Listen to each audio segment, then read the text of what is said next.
freak next door. I lived next to this one kid who always had bandages wrapped around their whole head, even covering their face. I remembered his name was Wilbur, a 12-year-old boy who never left his house. He sometimes looked out of his bedroom window on the top floor, at all of the kids who would play outside, while Wilbur sat and watched.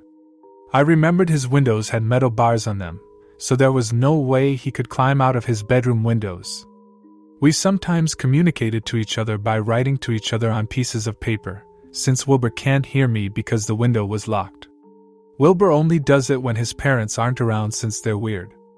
His mother and father were one of those parents that were insanely crazy about science and chemistry, according to Wilbur. They would stay in their basement and work all day and night, except at the times where they have to give Wilbur some food daily. Now, they're not treating him like an animal, his parents were just very busy. They told Wilbur that he shouldn't go outside to make contact with anyone until his face got better. He told me that he accidentally slipped on one of his parents' chemicals and fell face first, ruining his appearance. And his parents feared that he would be made fun of by the other kids in the neighborhood. I remember one time, a couple of older kids were throwing rocks and pebbles at his windows, laughing and pointing at Wilbur as he looked down at them.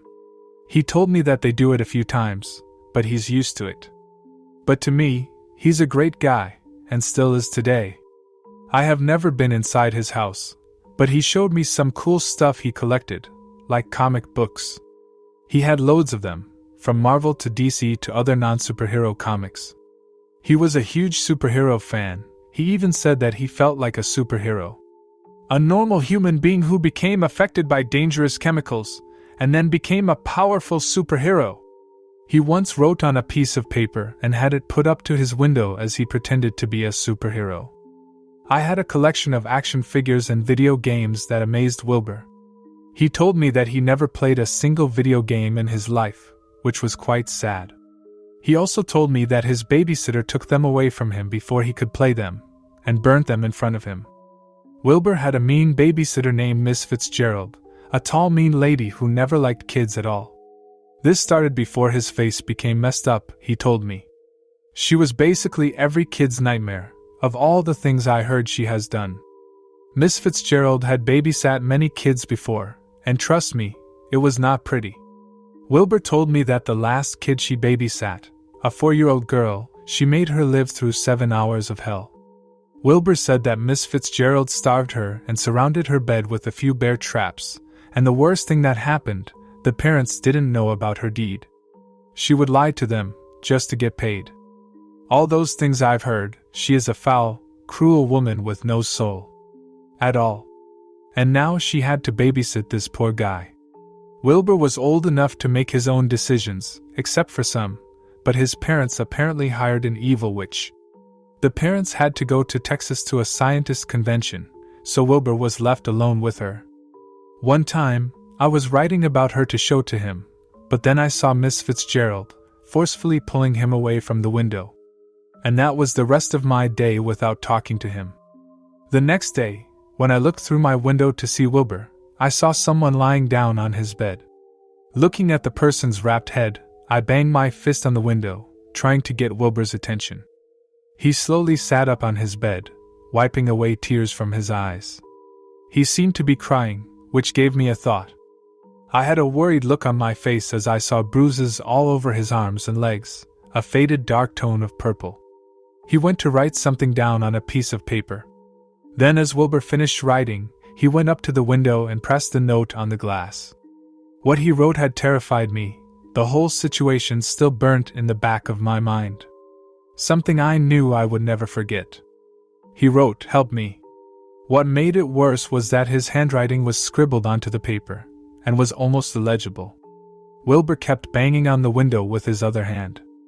Then suddenly, I saw someone else run into his bedroom next to him. It was her. You know who. She had something in both of her big, chubby hands. In one hand was a lemon, and in the other was a pair of scissors.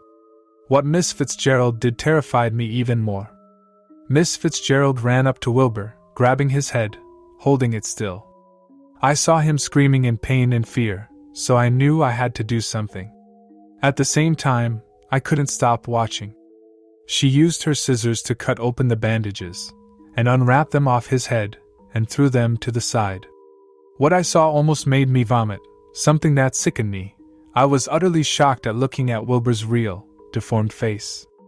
His whole head was completely covered by bandages, and what was underneath, I knew the purpose to. I saw his face, almost melted off, showing a dark red layer underneath. I could only imagine his face looking like melted cheese on a cheeseburger. Wilbur's whole face, even one of his eyeballs, were burned a bit. The chemicals had messed him up badly. Miss Fitzgerald sliced the lemon in half with the scissors, pinning Wilbur down on his bed. Then she threw the scissors to the side, next to the bandages, and held his head still with one hand. With the other hand, she squeezed the lemon slice onto Wilbur's head, into his eyes, into the red layer of his face. The painful expression on his face, his loud, muffled screams, his face stinging from the acid of the lemon juice.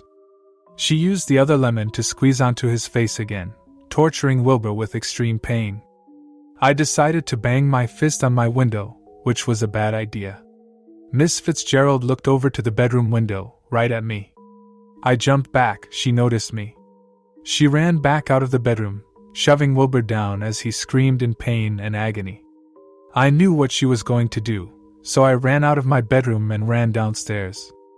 The good thing about this situation was that my parents don't know about Wilbur, and the fact that they were at work for a little while. I locked the front door, hoping that Miss Fitzgerald wouldn't burst into my house. I looked around for the house phone, but as I was, a loud bang rang my ears. I looked behind myself at the door, noticing her red, sweaty face and her curly blonde hair. By the looks in her eyes, I knew there was going to be some trouble. She kept banging at the door, nearly screaming her head off. As I looked around for the phone, I finally spotted it, next to the couch on the coffee table. I ran towards it, dialing 911 as the sounds of Miss Fitzgerald's threatening screams were heard from outside. Waiting for a few rings, I finally hear the operator's voice, the usual greeting from a 911 operator. I started explaining the whole situation from beginning to end, as quickly and clear as possible. They told me to wait patiently as the police will arrive at my house soon. It took a few minutes for the police to arrive at my house. Not only did they arrive, but my parents arrived early from work as well. Apparently, they got a call from the police, explaining my situation, and decided to come home. My parents were extremely worried and frightened. They asked me more questions about it than the police did. I had to explain everything, from being friends with Wilbur to how his parents left him with an abusive babysitter to what she tried to do. About an hour later, a police officer came to me. He had something he wanted to tell me about the horrible atrocities that took place next door. The truth about the babysitter, the parents, and Wilbur was truly shocking.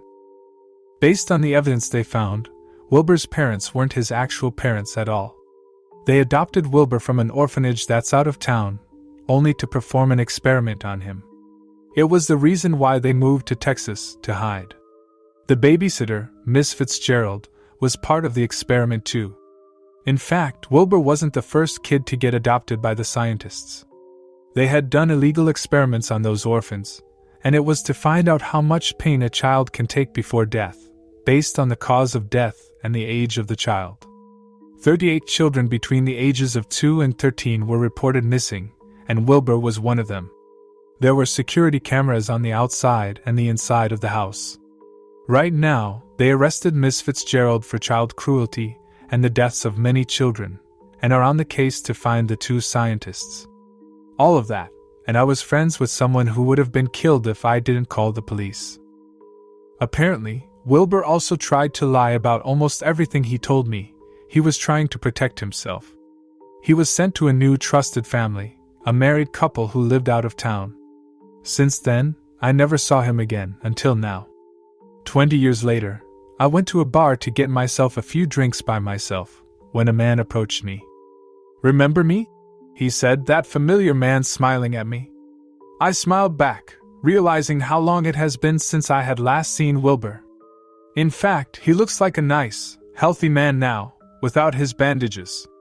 He was a brown-haired man with sky blue eyes. He almost looked like a complete stranger. And after that, we talked and drank a few glasses, finally speaking to each other in person. Wilbur and I knew that nobody would try to keep us apart. The scientists and the babysitter are probably locked away right now. After all, I still couldn't stop thinking of the fact that this man would have been killed if I didn't help save his life.